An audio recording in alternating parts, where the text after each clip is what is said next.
Netflix just dropped their Q4 earnings yesterday, and if you only read the headlines, you'd think the party was just getting started. Revenue hit $12.05 billion, beating Wall Street. Earnings per share came in at $0.56, beating Wall Street. Subscribers officially crossed the 325 million mark, a number so big it's effectively the population of the United States. But the market isn't celebrating. In fact, the stock tanked 5% in after-hours trading, diving into the low $80. Why? Because hidden in the fine print of yesterday's report was a massive strategic pivot that changes everything for shareholders. Netflix didn't just report numbers, they confirmed a silent killer for the stock price. The buyback is dead. Management announced they are suspending their share repurchase program immediately, and here is the secret reason why. They just switched the Warner Bros. Discovery acquisition to an all-cash offer of $27.75 per share. That means the billions of dollars of free cash flow that used to go into your pocket as a shareholder are now being hoarded to pay for Harry Potter and Batman. On top of that, their guidance for Q1 2026 was soft, projecting $0.76 in earnings versus the $0.81 Wall Street wanted. So today, we aren't just reading a press release, we are investigating a crime scene. We're going to run these new numbers through the analyst's verification test to answer the single most important question in the market right now. Is this post-earnings crash a generational buying opportunity, or is the monopoly premium officially gone? If you are new to this channel, welcome. This is Joe from the Investment Diary. I have been investing for the past more than 5 years and have consistently beat the market in the past 3 years with more than 20% annualized returns. I have traded Forex, commodities, stocks, and options, made painful mistakes and punished by the market, and I would like to share my lessons and journey of investing with you in this channel so we can both supercharge our investments. Support me by tapping on the like and subscribe buttons. Now let's talk about the real reason for the volatility, the $83 billion elephant in the room. In December, Netflix announced the acquisition of Warner Bros. Discovery studio and streaming assets, and yesterday's earnings call gave us the final price tag, an enterprise value of $82.7 billion. But here is the detail that the headlines missed, and it's the most critical part for your portfolio: the deal structure. Originally, Wall Street expected an all-stock merger. Instead, Netflix pivoted.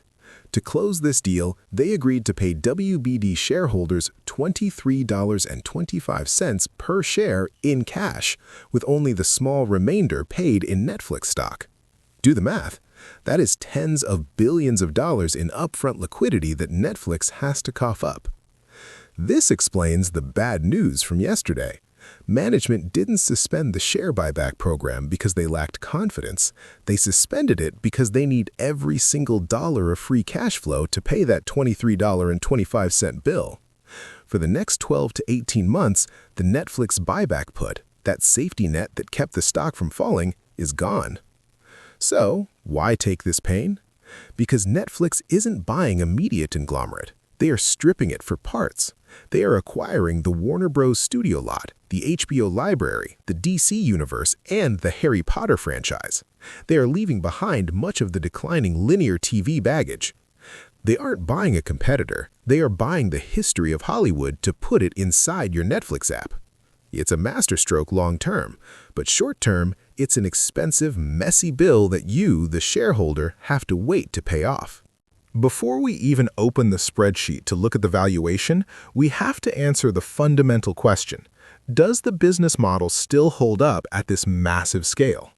The answer lies in yesterday's report, which confirmed Netflix has crossed 325 million paid subscribers.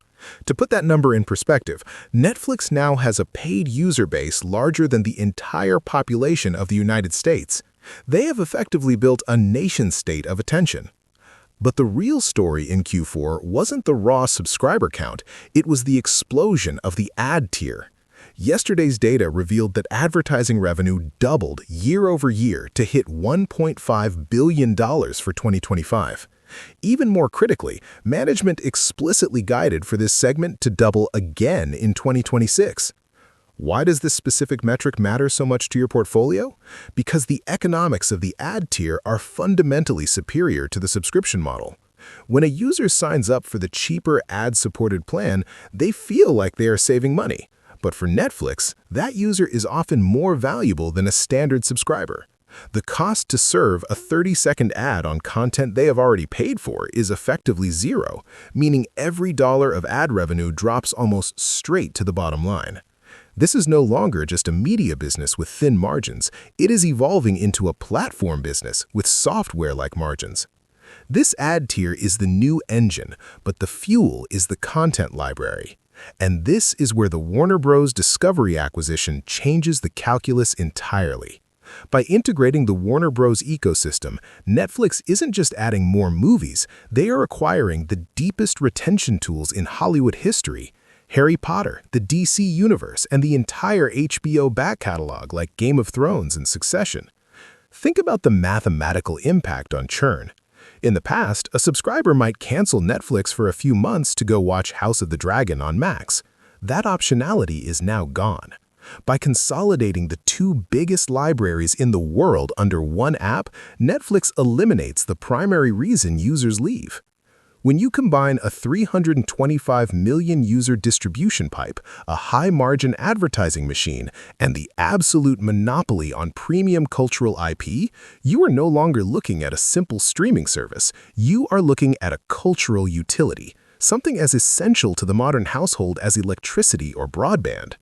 And the financial superpower of a utility is simple: pricing power. With this merger, Netflix's ability to raise prices without losing customers is now effectively infinite. But let's be honest, great narratives don't pay the bills. Cash flow does. So we need to strip away the hype and run the cold hard numbers from the full year 2025 results released yesterday. We are going to put Netflix through the analyst's verification test to see if the financials match the story. First, Pillar 1, revenue quality. Here, we are looking for sustainability, which we define as a 3-year compound annual growth rate above 10%. Back in 2022, Netflix generated $31.6 billion. Yesterday, they reported a full year 2025 top line of $45.2 billion. When you run the math, that comes out to a 12.7% CAGR. Verdict? Pass.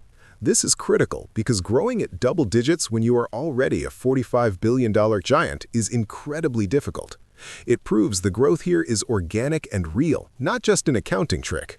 Next, Pillar 2, the truth metric, free cash flow. For a decade, the bear case on Netflix was simple. They're a cash incinerator. They spend more on content than they make back. Yesterday, that argument officially died. Netflix reported roughly $9 billion in free cash flow for 2025. Against that $45.2 billion in revenue, that gives us a free cash flow margin of 19.9%. Verdict? Pass. This is elite territory. They have transformed from a cash burner into a cash cannon. But here's the warning label you cannot ignore. That cash is currently spoken for. Because of the all-cash component of the Warner Bros. Deal, those billions aren't coming to you via buybacks. They're going straight to Warner Bros. Shareholders to close the merger. Finally, Pillar 3, return on invested capital, or ROIC. This measures management's competence. How much value do they create for every dollar they deploy? Right now, Netflix is operating in the 22 to 26% ROIC range, which is massive compared to their cost of capital, which sits around 9%. Verdict? Pass. They are creating immense economic value. However, this is exactly where the risk lies. Large acquisitions are historically famous for destroying ROIC. If they overpaid for Warner Bros., this metric will crash, and we won't know the truth of that until the integration numbers hit the books in late 2026. So, we have established that the company is elite. The moat is undeniable, and the cash flow is real. But is the stock actually cheap? That is a very different question. I have updated my discounted cash flow model overnight to reflect yesterday's guidance, and I want to walk you through the specific inputs so you can see exactly how I'm valuing this monopoly. First, for growth, I am using a conservative 12% for the next 5 years. While the ad tier could push this higher, I prefer to keep the model grounded given the integration risks we just discussed. Second, I'm using a standard 10% discount rate. And finally, for the terminal multiple, I am applying a 20x multiple on free cash flow.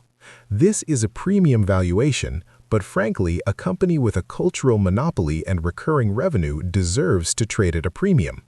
When I crunch those numbers, I get an intrinsic fair value of approximately $79 per share. Now, compare that to reality.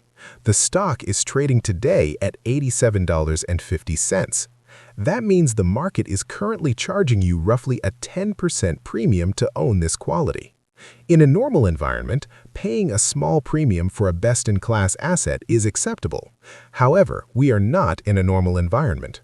We are entering a period of maximum uncertainty with the regulatory headaches of the merger and the suspension of the buyback safety net.